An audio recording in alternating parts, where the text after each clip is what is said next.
Metal Gear Solid is an all-time classic, and in March 2004, just 6 years after its debut, it received its to-date only remake.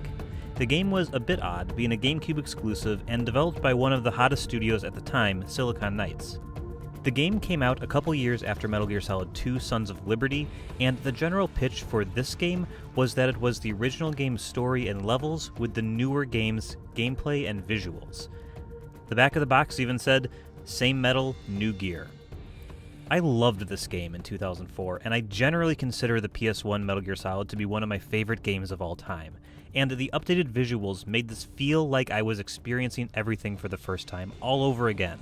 But how does this game hold up 16 years later in 2020?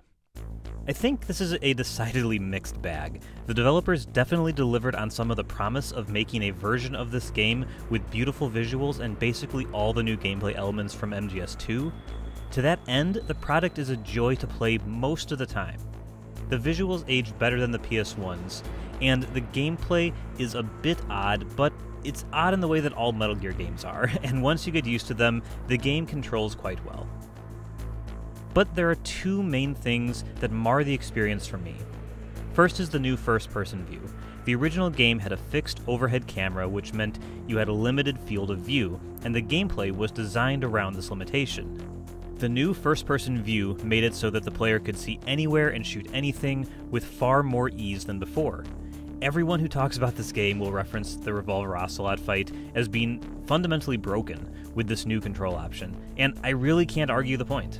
But it's not only that fight, there are plenty of areas in the game where you can hop into first person and clear a whole room without needing to do any stealth at all.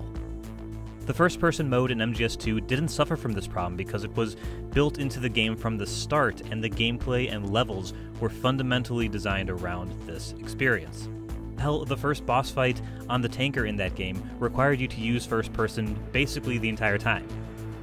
Meanwhile, it feels glommed on in the Twin Snakes, so if you play the game today, I'd recommend pretending it's not there as much as possible, and only using it when you need help getting through a tough spot. The other thing we have to talk about are the new cinematics.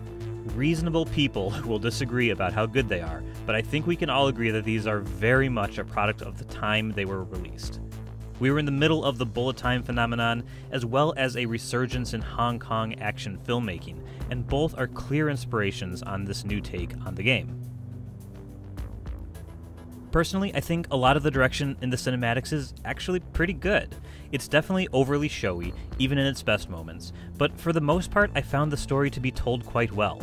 This has helped quite a bit from the voice acting, which was all re-recorded with almost all the same actors as the original, and it sounds great.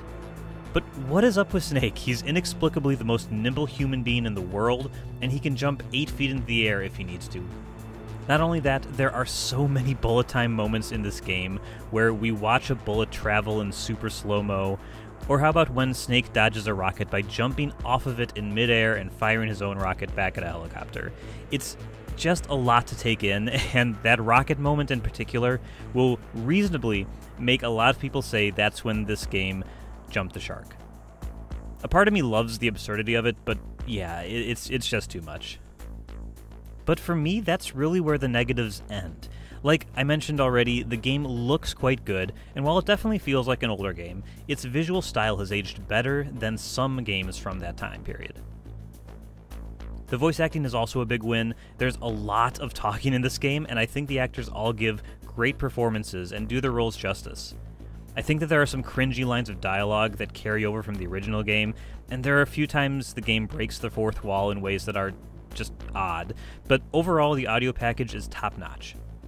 And while I thought the first-person mode cheapened the gameplay, I genuinely enjoy the gameplay overall. The game runs at a mostly smooth 60 FPS, and you always feel like you're in control of every move you need to make. I also think that the Island of Shadow Moses is laid out perfectly in a way that you can memorize the layout really quickly. When they tell you to go back to the armory at some point in the game, you don't need to use a map to get there, you can just backtrack from memory. So, does the game hold up in 2020, 16 years after its release? I'd say yeah, although you would not mistake it for a current generation game. The cinematic style, the lower fidelity visuals, and the fundamental gameplay mechanics feel of a different time, but I think that's okay. The game is still engrossing, even if it has a few lines that made me grimace as they have not aged particularly well, and I finished the game in just a couple sittings because I couldn't put the controller down. GameCube games, and this game specifically, can be hard to come by these days, but if you have a chance to play it, the Twin Snakes is a really, really good time, and I really recommend it. And Nintendo, this would be a great title to port over to the Switch. Come on, you can do it.